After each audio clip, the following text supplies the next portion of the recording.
Hey guys, hope everyone is doing well out there. Today I wanted to speak a little bit about a pedal which always gets people divided. This is a pedal that has probably divided more opinion on guitar forums than any other. Some people think it's an incredible piece of gear that you simply have to own, and other people think it sounds rubbish. That pedal is the Mk1 Bluesbreaker from Marshall. This is an overdrive pedal which was designed in the early 1990s. That the entire aim of this pedal was to recreate the sound of a loud cranked Marshall amp.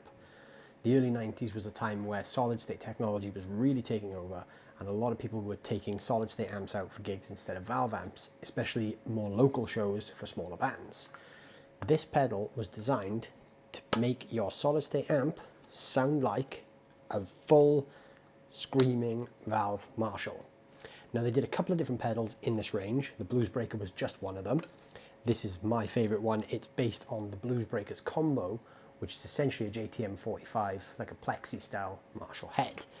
So this pedal at the time of release was pretty cheap, but these days they go anywhere from, you know, 250, 300 pound up on all the secondhand retailers like Reverb, eBay, and all the other places you'd expect to find interesting vintage pedals. This one I've had for a couple of years now, and I'm very, very pleased that I finally got to get my hands on one after probably what felt like an eternity of looking for one. I don't tend to gig it too much because it's got that old foot switch which is a little bit flimsy, but it's an incredible sounding pedal. And if you'd watched my King of Tone video that I did a couple of weeks ago, I talk about that as being the reason I wanted a King of Tone. The King of Tone is based on this circuit, and I wanted a bit more of a robust, modern equivalent of this that I could take out and play shows with.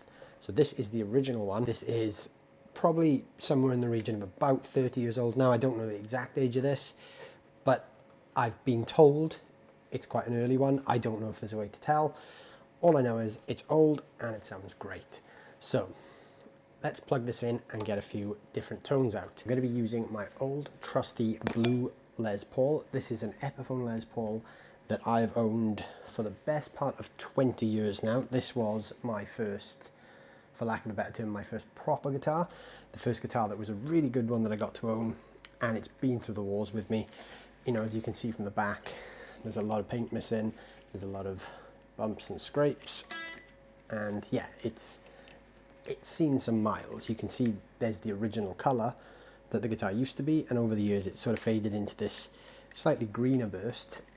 I've had this, like I said, since probably about 2002 now. It's well traveled, it's been on tour, God knows how many times, it's been up and down the country, it's done hundreds of gigs. I played this so much over the years that I completely wore out the original frets. So yeah, this had a new set of frets put on it about 2 years ago. So it's still going strong after all this time. The pots are a little crackly, but you know, it's on my to-do list. Here is the clean tone. I'm plugged into a Cool Amplification 11, which is a 50 watt single channel valve head. I've got it on a relatively clean tone. This is based on a sort of a 60s, 70s plexi style amp, and it's going into a 1x12 cabinet which has a Celestion creamback speaker, and I've got an Aston Origin condenser mic in front of it. So here is my clean tone. The reverb you're hearing is coming from the TC Electronics Hall of Fame.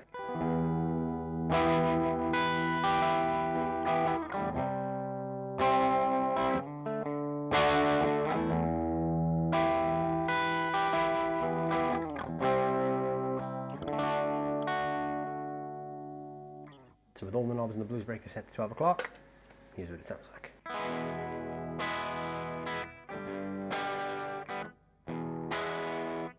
So the first thing you'll notice there is a huge volume drop. That's one of the problems with this pedal, is it doesn't really have much in the way of a volume boost. The volume knob on this pedal is actually pretty much unity gain when it's nearly full. So if I turn this up to about 3/4 of the way, now I'm starting to get a bit of sound out. Let's turn it up a bit more. So we're sort of just over 3/4 of the way up. That's about where unity gain is with the amp. Now, that means there's not a huge amount of headroom to boost with this, but that's okay because we're looking at this as more of a tone shaper. So if I just leave the gain in the 12 o'clock position and the tone in the 12 o'clock position, this is what I get.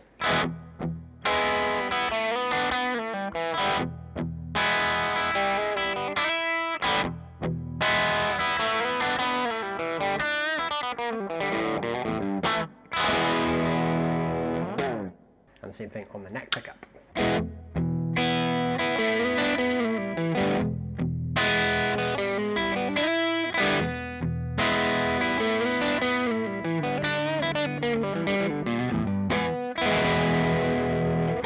If we push the gain a little bit now, so I'm going to push the gain up to about 3/4 of the way.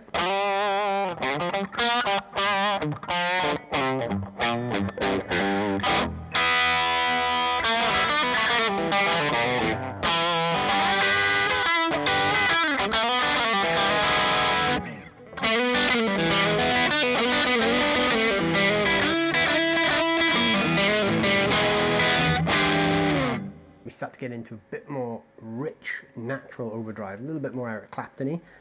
Turn the tone control up to 3/4 of the way. The tone on this is very responsive, so you're going to hear a much brighter tone now.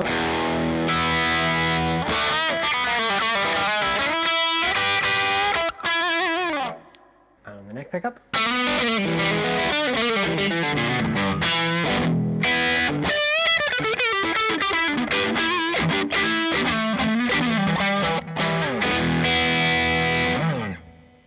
And everything up full.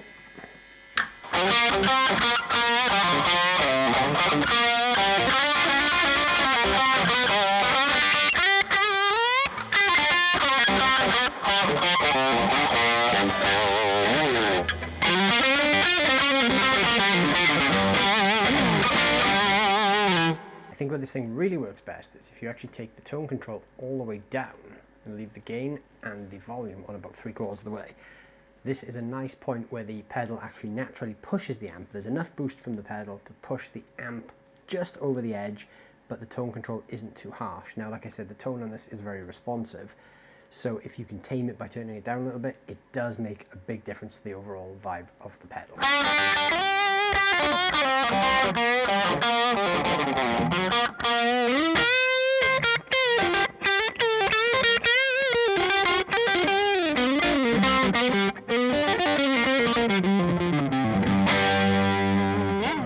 Because the pedal is so amp-like in its gain makeup, you can actually get a pretty convincing valve stack tone from it, especially when you put it in front of a cleanish valve amp. Now, in front of a solid state amp, unfortunately, it doesn't really live up to the original intended purpose, but over the years, guitar players have found that if you take this and put it in front of a great valve amp, it does make it really come alive. Now, this is one of the reasons that people are a little bit up in arms about this pedal. A lot of people feel it's sort of all smoke and mirrors, but it is a really versatile pedal, but it's not a high gain pedal, and it's not going to be a pedal that you're instantly going to sound great when you play. You do have to work a little bit with this pedal to get a great sound. You actually have to dial it into your setup, and you really have to know how to get the best out of it. It's incredibly responsive to tone control on the guitar. So if I roll my bridge tone all the way down, and I put both humbuckers on, I'm going to be transported straight into that 60s Clapton vibe.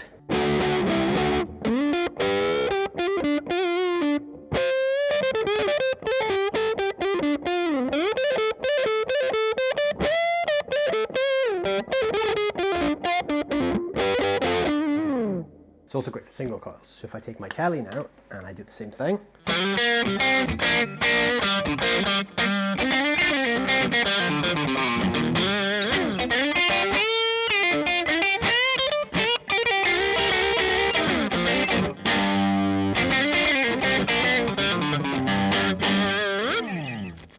So overall, what do I think about this? I love it. I spent a long time looking for one, and eventually one came up for a price that I didn't have to sell everything I owned to buy. I would suggest if you do get the opportunity to at least try one, you should try it. It's a very unforgiving pedal, so if you do play badly, this will make you sound bad. But if you can dial this into your setup and you can really figure out how the subtleties of this thing works with your playing, then you're going to be onto a winner. It's a great pedal, and I think everyone should own one at some point.